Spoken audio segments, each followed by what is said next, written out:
राजस्थान के इतिहास में शायद पहली बार होगा कि 72 घंटे के अंतराल में वर्तमान के मुख्यमंत्री और उन्हीं की पार्टी की पूर्व मुख्यमंत्री को एक ही विधानसभा में दूसरी बार प्रचार करने जाना पड़ रहा है। और प्रचार का तरीका भी वही जो 72 घंटे पहले किया था। जी हां, मैं बात कर रहा हूं अंता विधानसभा की। अंता विधानसभा के उपचुनाव इस बार सिर्फ राजनीतिक दलों और उनके नेताओं के लिए हार जीत का कारण नहीं, बल्कि उनकी साख की दाव बन चुका है। नेता पूरी ताकत झोंक रहे हैं कि किसी भी सूरत में हमारा कैंडिडेट जीते। तो आइए इस वीडियो में समझते हैं अंता के अब तक के हाल, अंता में अब तक क्या चल रहा है। हालांकि थोड़ी देर बाद जब ये वीडियो आप देख रहे हैं, इसके कुछ ही समय बाद अंता में मुख्यमंत्री भजनलाल शर्मा और पूर्व मुख्यमंत्री वसुंधरा राजे सिंधिया राजस्थान भाजपा के प्रदेश अध्यक्ष मदन राठौड़ के साथ और वहां के सांसद दुष्यंत सिंह के साथ एक बड़ा रोड शो करने वाले हैं। और इस रोड शो में भाजपा के प्रत्याशी मोरपाल सुमन भी साथ रहेंगी। 6 नवंबर यानी कि 3 दिन पहले इसी विधानसभा में इन्हीं लोगों ने एक रोड शो किया था और इससे एक दिन पहले यानी कल 8 नवंबर को निर्दलीय प्रत्याशी नरेश मीणा के समर्थन में राजस्थान के नागौर के सांसद आरएलपी सुप्रीमो हनुमान बेनीवाल, आम आदमी पार्टी के नेता संजय सिंह ने वहां पर एक बड़ी सभा की थी और वहां पर हजारों लोग उपस्थित हुए। वहीं तीसरे प्रत्याशी अगर प्रमोद जैन भैया की बात करें तो उनके लिए अशोक गहलोत दूसरी बार प्रचार करने के लिए पहुंच चुके हैं। इससे पहले सचिन पायलट 2 बार जा चुके हैं। कांग्रेस प्रदेश अध्यक्ष गोविंद सिंह डोटासरा वहां डटे हुए हैं। नेता प्रतिपक्ष टीकाराम जूली लगातार वहां पर हैं। राजस्थान कांग्रेस के प्रभारी सुखजिंदर सिंह रंधावा वहां पर हैं।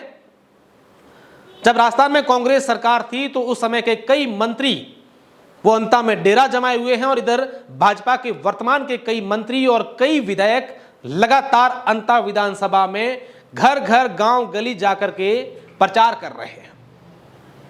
भाजपा के सामने चैलेंज ये है कि केंद्रीय नेतृत्व को और यहां राजस्थान की जनता को यह दिखाना है कि हमारी सरकार बढ़िया काम कर रही है, इसलिए इस अंता के उपचुनाव में हम फिर से जीत गए। लोग ये कह रहे हैं कि भाजपा अपनी पूरी मशीनरी का यूज करेगी इस अंता चुनाव को जीतने के लिए।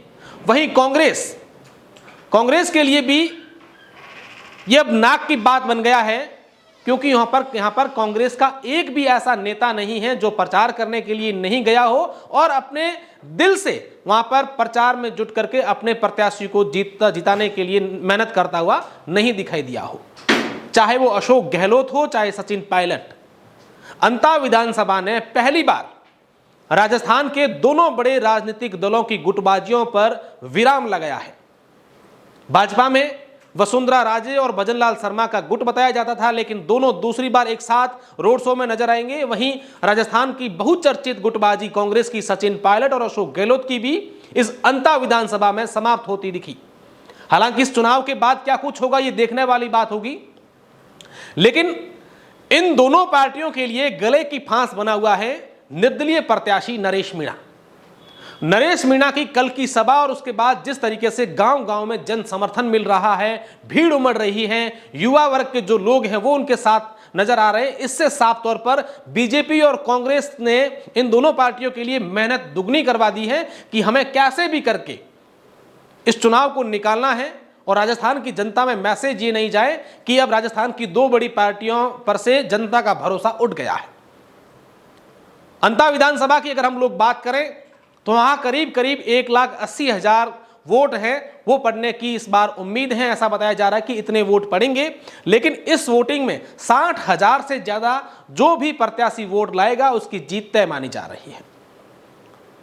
हालांकि भाजपा और कांग्रेस जिस तरीके से लगातार मेहनत कर रही है उससे साफ जाहिर है कि वो कोई कमी नहीं छोड़ रहे हैं अपने प्रत्याशी को जिताने के लिए। लेकिन कहीं ना कहीं कांग्रेस के जो प्रत्याशी हैं प्रमोद जैन भैया, उनके प्रति जो लोगों में और विशेषकर ग्रामीण क्षेत्रों में पिछले सरकार में जो मंत्री थे तो उस समय का गुस्सा इनके प्रति दिख रहा है।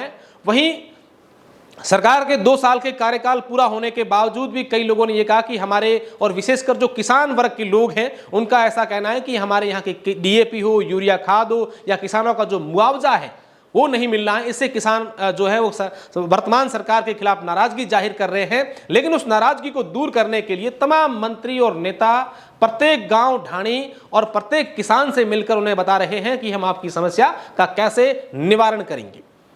वहीं वसुंधरा राजे जो इस हाड़ौती क्षेत्र से आते हैं, उनके बेटे दुष्यंत सिंह उसी इंता विधानसभा क्षेत्र के जो सांसद हैं, वो लगातार जनता को कह रही हैं कि इस बार मेरी इज्जत का सवाल है, किसी भी सूरत में ये चुनाव हमें जीतना है। वसुंधरा राजे ने कल अपने ट्विटर पर एक ट्वीट भी किया है। उन्होंने लिखा है कि इस बार जो आपका एक वोट है वो 3 जगह जाएगा, एक मुझे, एक आपके सांसद यानी उनके बेटे को, और एक मोरपाल सुमन को।